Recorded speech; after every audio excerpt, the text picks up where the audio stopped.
Okay, so we've been talking about the good things, about building relationships, about, loving each other, building each other, enjoying your relationship, five language love languages. We've talked about all the positive things that come with this, but what happens if it doesn't go like this? Well, this is where we run into some issues and some unhealthy relationships, and there can be a lot of negativity that comes from it. And one thing that we're going to do is we're going to kind of just break down some things here. So there's a lot of things that go into relationships and how they work and what we do. Our personal past, their personal past, what their history is, what our history is, who they are, what there, what there is that can cause problems, mental health that comes in play sometimes, controlling partners, mental health diagnoses. Like there's several factors that make what we've already talked to not happen, right? There's a lot of times that what I run into is controlling partners, and that's hard. That's very hard because you get with somebody, you want to love them and be with them forever, and then you boom find out that they're controlling. Because in the beginning, it's wonderful. It's kind of like a big O fake dream to them. They're making something that it isn't.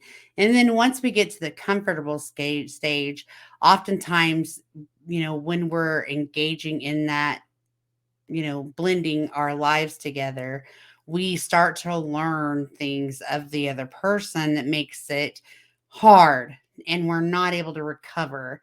And it makes it to where you're having some issues going on. So, the first thing that I want to talk about is relationships and arguing and fighting. There's so many times that I hear all we do is fight. All we ever do is fight. And I'm like, okay, well, what are you fighting about? Finances, the kids, what I'm doing for work, what he is doing for work, for him staying out, for me staying out, just so many random things, the house issues, bills, just anything. Like I hear it all, you know. I had one client tell me that they fought because he wanted sex too much and she didn't. They don't listen to me. They don't validate my feelings. They don't care how I feel.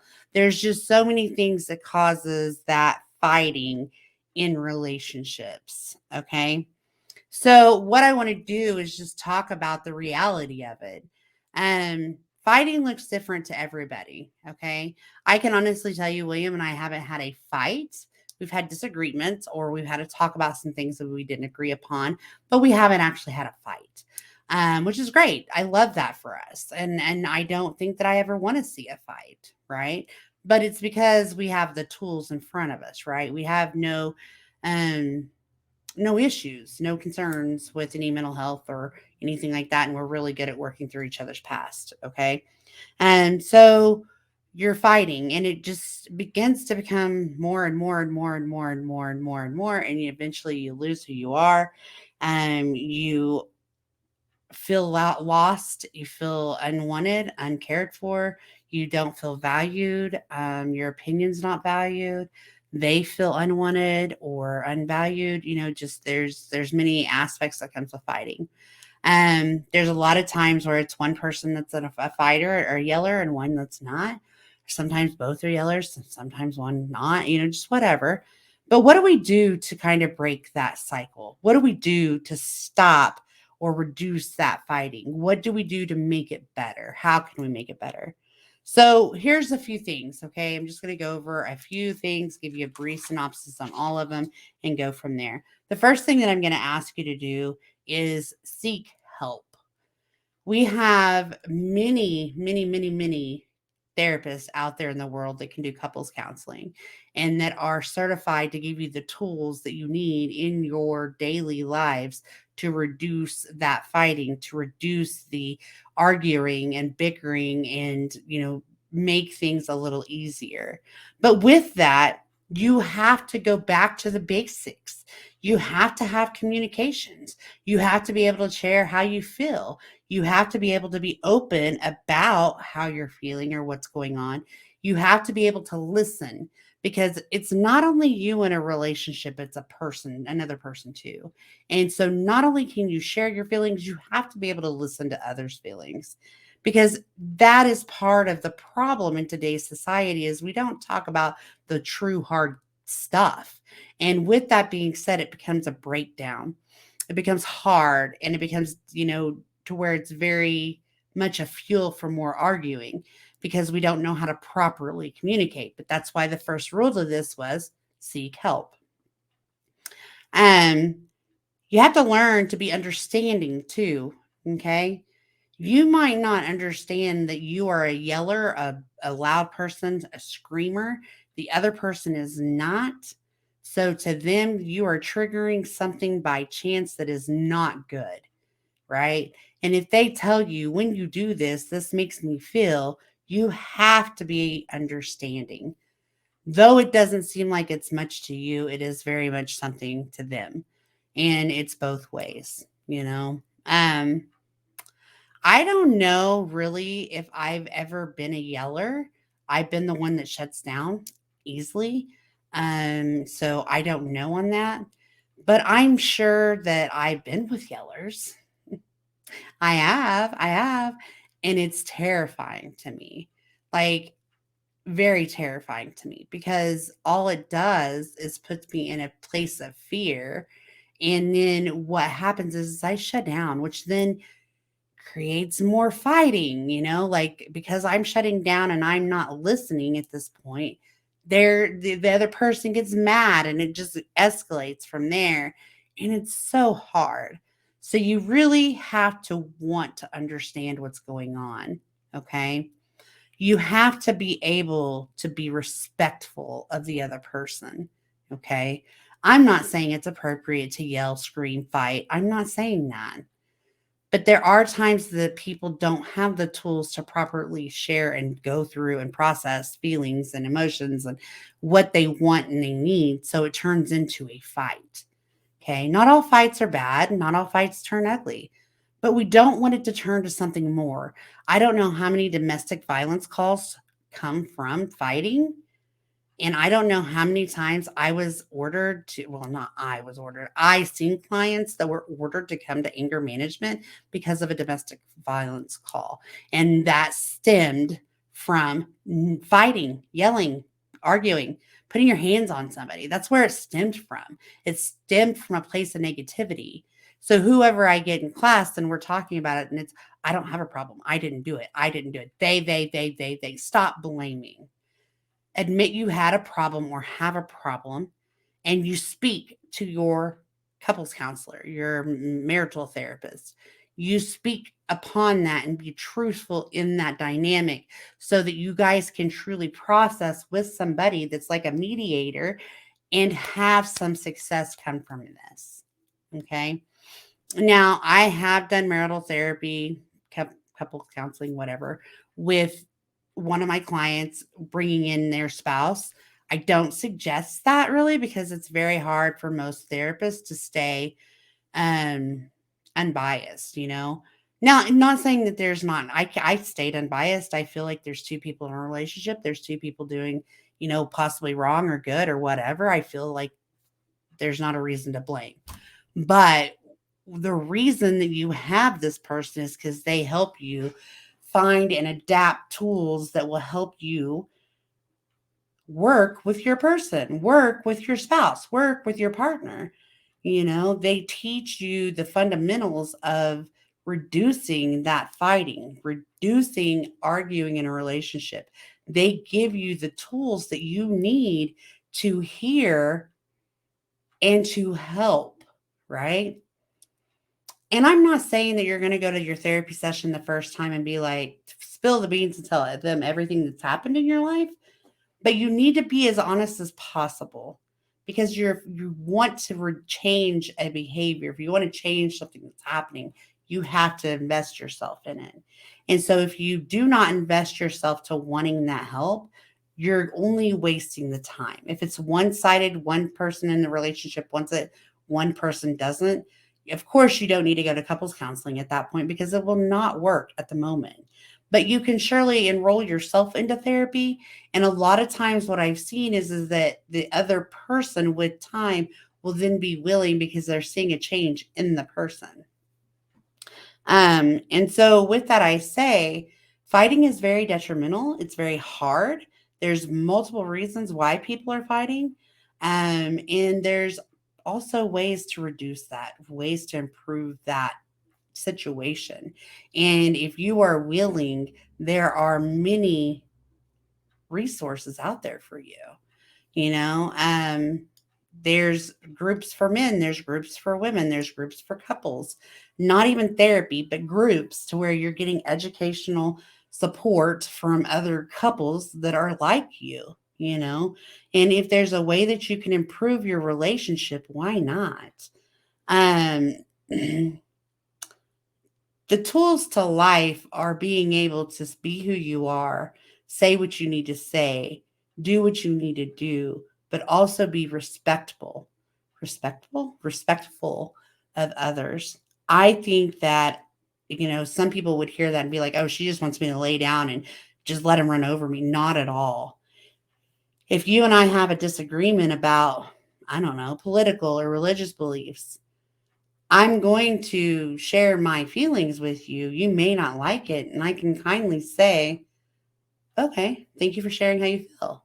You know, I don't have to be like, oh, I'm sorry, I won't think that way anymore. You don't have to turn that far. You just have to be respectful and still be able to voice your truth. Because one thing that I've learned in life, just being me and my relationships and what I've went through is that I had a hard time with those boundaries. Okay. So I was in a relationship where I could say I like the color black, and they would be like, the color black does not exist. It's the color purple. And purple is superior, and that's the only color that we're going to talk about. And I'd be like, okay, Your Majesty. Like I totally lost every ounce of me. Now I noticed and I can think about and go back to that time. And the reason that that happened is because there was so much yelling and arguing and fighting and disagreements daily. Every time that I would call, there was a problem. I didn't call soon enough. What was I doing? Like there was just so many bad red flags in that relationship. But yet I stayed because I didn't want to be alone because I'm dumb. No, not really dumb, but I was very naive in what I needed in life. Okay. Um, so I basically lost who I was. I lost, you know, the me that I needed to be and to be genuine to myself. And I feel like from the outside looking in, I see that in a lot of people. Now you normally will conform, like you and your spouse will be, start matching and just be one, and that's normal. But when you have one person that's conforming because of the negative behaviors of another, it's completely different. And we need to work on that, right? We need to be able to be who we are and to be respected for who we are. So I just want people to understand that, just as I have told you guys in many of videos that therapy is out there and it's available to you, the same goes with couples counseling. And you would be amazed. Like I went to marriage counseling. Okay, this is kind of a funny story.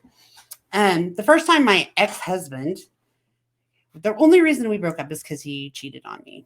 Whatever. So I was like, I always said I would never keep dating or be married to a cheater. Well, I was because I thought he could change. He's the one that mentioned going to therapy. He's the one that said, let me work on me so that I can be better for us. And he said all the right things. And I don't think he was lying about wanting that, but I don't think he was in the mental place to be able to do that. But we did. We went to client or to therapy for 9 months. That was the best time of our relationship, I think. Because, for a moment, we would walk in that room and all bets were off and we could be completely who we are. And I didn't hold grudges for what he did. And he didn't feel guilty in the moment because we were discussing what had happened and what we needed to do. And our therapist was the best, like amazing. Um, and it gave me such hope, and it made me feel better about not feeling guilty because I wasn't good enough or whatever. And it allowed him to be vulnerable and talk about, what had happened. And we came out of therapy and life was great. Like I enjoyed our weekly sessions. I looked forward to going to marriage counseling every week. I looked forward to having that person sit there while we just completely unveiled our lives and talked about what we wanted. Now, what happened is that we get out of therapy and it's almost like he knew immediately there would be nobody there to talk to. So it didn't matter what happened and he cheated again. Like he probably was cheating the whole time, to be honest, because again, he wasn't ready for therapy. He wasn't ready for what he said he wanted. He wasn't invested in it, right? Well, at that point, I finally had the courage because I just went through 9 months of, therapy and building myself and forgiving myself and loving myself and knowing that it wasn't me and knowing that it wasn't a Diane problem. So I had the courage to say, I'm done. I am done. I need you to leave. I need you to get out of my house. And I need you to understand that this is never happening again. We will never be back together. And I thank you for my life that I've had with you. And I thank you for allowing me to be your wife and for me to mother your child. And I appreciate all of that in your family. But I'm done, you know? And it was over. It was over. I called my mom bawling. I called my brother bawling. My other brother came to my shoulder because though I was done, it hurt because then the back part of my head said, I just went through 9 months of freaking therapy to only be played again, you know? So the great part of that is that at that time I was going to school, and that next semester I get into marriage counseling into that class, and lo and behold, guess who's my counselor or my teacher? My counselor. And she seen me and she's like, because I did video, I did online, so a lot of my stuff was video. And she seen me and she's like, how are you and how is your marriage? And I said, the marriage is done, but I am great. She said, we'll talk after class. So we went through class and then we did like a Zoom call, and I cried and I laughed and she said, you're going to be better for all of this. And I was. I was and I am. I don't have to worry about the negativity of arguing and fighting and lying and not trust and not communicating, and just I don't have to worry about any of that. I don't have to worry about waking up every day to fight. I don't have to do that. And I gained so much from my marital counselor that I will confidently say that if you are in a position where you need that support, reach out. Reach out. There are, like I said, groups, marital groups that also do a great task. But I think sometimes it's whatever we're dealing with can depend if it's just like it's a educational group of, couples in your same niche that will help, or if it's something more where we need to work on recovering some basics of our love and our relationship, such as, communication, building trust, love, boundaries, whatever. So don't be afraid to reach out, okay? Because a therapist is a great sounding board for the two and gives you so many tools. It will also help you look back and say, I didn't realize we fought that much. I didn't realize there was so much yelling. I didn't realize fighting was an issue. And do that before it gets to the point of having a domestic violence engagement, charge, or anything like that. Because you guys are better than that. Relationships are better than that. We deserve that. Okay. We deserve to work through our issues before it gets so horrible. So, I again want to thank you guys for sticking along. I am going to just go ahead and end this here. I do want to say remember to like, share, and subscribe and hit the bell because there's going to be more videos coming out. Okay. Have a good one. Bye.